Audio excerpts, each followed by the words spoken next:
In this video, I'm going to share 5 top strategies to hit the ground running with your brand new yoga business. I'm Nadine Hill, a former marketing professional turned yoga teacher, and I help yogis with things they didn't learn in their yoga teacher training, such as marketing and business strategy for yoga and other spiritual businesses. If you haven't subscribed to my YouTube channel yet, please hit the button below, youtube.com/Nadine Hill. I'll put a link below for more videos like this, and feel free to leave a comment if there's anything that you'd like me to particularly cover in the future. So without further ado, 5 top strategies. The first one, when you come back from yoga teacher training, teach. Teach as much as possible. It sounds mad to say teach, of course you need to teach. However, don't get hung up on the fact that you might be teaching and not charging yet.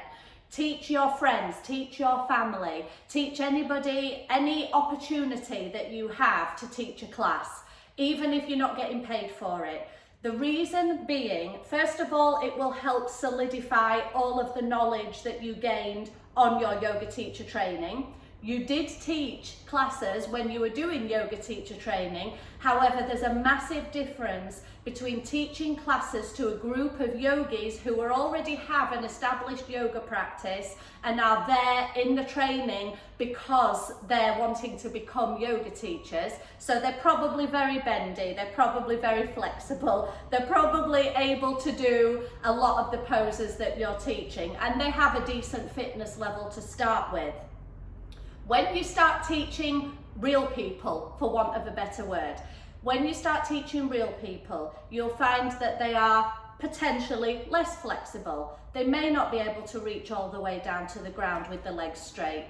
They may not be able to do back bends and balances. They may wobble. As we all do, there's nothing wrong with that. I wobble when balancing sometimes. I think it helps make things more real for my students, and also gives them an environment where we don't want perfection. Perfection isn't necessary, it's not achievable, it's not real. We want progress over perfection in terms of our practice, but we also want something that people can feel that they can do. And when the biggest thing that I remember when I first started teaching, I would get noises from my clients. Ooh, ooh, like this. At first it worried me. I didn't want to hurt anyone. I didn't want to be putting anyone into a position where it was causing them pain. But I soon learned that these noises are not personal to me. It's not that I'm doing anything to cause them pain. It's simply they might be stretching their body in a way that they haven't done before or for a long while. And it takes time to get that flexibility back into the body. So don't worry about the noises, but this is the thing that teaching frequently, as much as possible, will help you get over that, so that when you do start having paid customers in your classes, if you hear the odd cracked knee or you hear the odd groan, you learn it's not personal to you. They're actually enjoying the practice, and you'll find that when you get to the end of class and have a word and say, how was that for you? They'll say, oh, it was wonderful. So don't be freaked out. And that's the only you only get that real world experience. They don't tell you that in yoga teacher training. And when you're teaching those classes with all the other fit yogis there, you're not going to get aches and pain noises, but you are in the real world. So that was the first one, teach as much as possible. And just as a side to that, when you teach as much as possible, the language that you start using to talk about your yoga business changes. It becomes more authoritative in a way. I taught a class last week and this happened, or I found that when I was in Shavasana this happened, and you start talking about it because you've done it. Now, the people you're talking to don't know that the people within that class were there as your friends to support you. You weren't being paid for the session. It doesn't matter. The way you talk about the session changes because you did teach that class last week. So it's a good way to start to get that confidence. And I have found that from offering to teach for free, I have got paid gigs from that. So don't worry about it. Teach as much as possible. That's the first one. Okay, tip number 2, put yourself out there.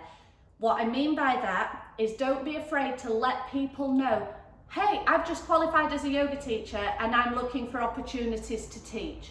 Do you know any village halls that I can rent? Do you know any officers that might want lunchtime yoga for their corporate employees? Do you know any gyms or fitness groups? How can I get on the cover list for those institutions, so that if they have a yoga teacher off sick or go on holiday, you're the person that they would call. So don't be afraid to put yourself out there. Nobody's going to know that you're looking for opportunities to teach unless you tell them. So it's wonderful to share your yoga journey and say, oh, I did this, I went here, I did my teacher training, I got my certificate. We've all taken a picture of ourselves holding our certificates and putting it on social media, as we should, because it's a massive achievement. When you've gone through yoga teacher training yourself, you know how hard it is. Long days, intense hours, 2 hours of asana every morning before you spend a full day learning. You know how hard it is, but you also know how enjoyable it is, and you are proud of yourself when you achieve that certificate. And so the certificate photo with the group is a must-do, I think. But beyond that, once you're out back in the real world and you're wanting to tell people about your yoga and that you are offering classes, don't be afraid to, if it's in conversation, if someone says, what are you doing now? Oh, I'm teaching yoga. Do you know anybody that might be looking for a private class? Or do you know of any opportunities coming up? Any studios that want to rent some space like this one here that I'm in today? So don't be afraid, talk about it, put yourself out there. People generally are excited to know what you're up to and what you're doing. Tip number three, your social media, recycle it. Now, I have a lot of different social media channels, the Pinterest, Twitter, Instagram, Facebook, etc., YouTube. However, creating content for all of those, that could end up being your full-time job. It is people's full-time job to create content for social media, but we're yoga teachers, so we already have a job to do, which is teaching yoga. However, you do need to market your business, and putting yourself out there on social media is a great free way to do that. You don't have to pay to be on Instagram. You don't have to pay to be on Facebook, even though they do try and sell you the Facebook ads, which you can take or leave, but you don't have to pay for the basic versions of these accounts. And so using social media as a tool to spread the word about your yoga practice is cheap. However, it is time consuming. So I'm going to produce another video. My next video will be how you can recycle one piece of content onto all of your other channels so that you've got fresh content on every channel and it doesn't take as much time. So stay tuned for that. Definitely hit the subscribe button for that one. Okay, number 4 tip to have your yoga business hit the ground running. I would say be real. Be real. Don't be afraid to show people, I'm a beginner at yoga teacher training. I'm a beginner at yoga teacher training. I'm less than 3 months out of receiving my certificate. At the time of recording this video, it has been 2.5 months since I received my certificate on the beach in Costa Rica, and I sent all those photos, social media, I spread it everywhere. And since then, I've come back home, I'm in the UK, and I started talking to my contacts. I started, the first thing I actually did was go to a local business. I wanted to get into corporate yoga. I come from a corporate background. I've sat all day at the desk with the hunched shoulders and like this with the bad posture. I've done that. I know how much particularly desk workers really need to stretch their bodies and really elongate. I know I want to add value to that community. So the first thing I did was I got in touch with some business people that I knew, and I offered my services. That was the first thing I did. But in terms of being real, which is the 4th tip, don't be afraid to say on your social media, I'm just starting out, I've just taught a class here or there, and don't be afraid to tell people, it's only just going. Today is actually my first day in the studio teaching a Sunday class. So I've been teaching in this studio for a few weeks now, doing a midweek yoga class, but this morning is the first Sunday yoga class that I'm doing. And I put on Instagram this morning a promotional photo of me in the studio, and I put the date, Sunday, and between 10 and 11 a.m. because that's what time the class is on. And then in the caption, I put today's class is the first class on a Sunday, and I have 50% occupancy in this class. 50% occupancy for a first class is great. It's great. I'm not worried about saying, oh, we're sold out. You know, it's not realistic. I'm less than 3 months out of yoga teacher training. I'm not going to be having sold out full to capacity classes every single time. That will come as soon as more people come to class, experience yoga for themselves and enjoy it. That will come. So I'm not worried about that. But I put on my social media, today's class is 50% occupancy if nobody else books on. I don't know if any last minute people have booked on yet. But don't be worried about being real, because it shows your authenticity and it shows that you're genuine. And I think that especially in yoga, people want to trust and like the people that they're learning from, that they're sharing this experience with. One of the other things you can see from my body, I'm not a skinny yogi. I have actually toned up a lot since I've been doing yoga teaching, because I'm literally teaching yoga a few times a week, and I'm doing my own practice as well. And so I've really stepped up the fitness over the past few months. So I am trimming down and toning up. However, I am not what you might think of as a typical yoga teacher.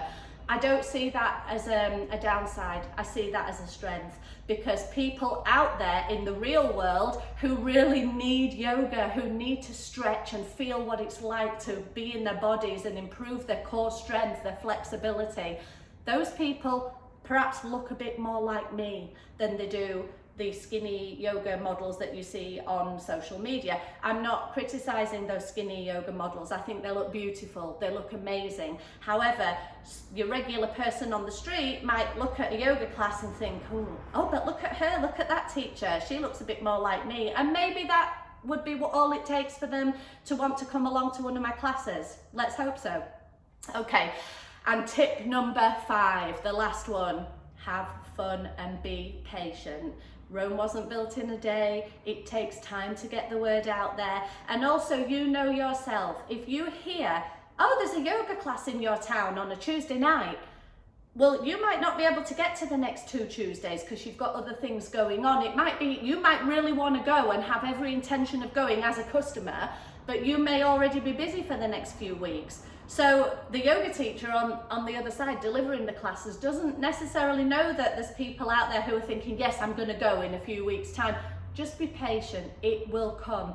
As the classes start getting populated, as you're enjoying yourself and sharing yoga and enjoying yourself and what you're doing with your class who you have, even if it's only a couple of people, that word will spread. They'll start telling people, oh, I've joined this great yoga class, it's fabulous. They'll bring a friend along. So be patient, it will take time. But the most important thing is to have fun. You love yoga, otherwise you wouldn't be teaching it. So just have fun, enjoy yourself, and click like if you like this video, leave me a comment underneath. If there's anything that you particularly want me to cover in terms of business strategy or marketing for small businesses, small spiritual businesses like yoga businesses, just let me know, leave me a comment and I can address that in a future video. Coming up, the next video will be all about recycling your social media. So until then, namaste.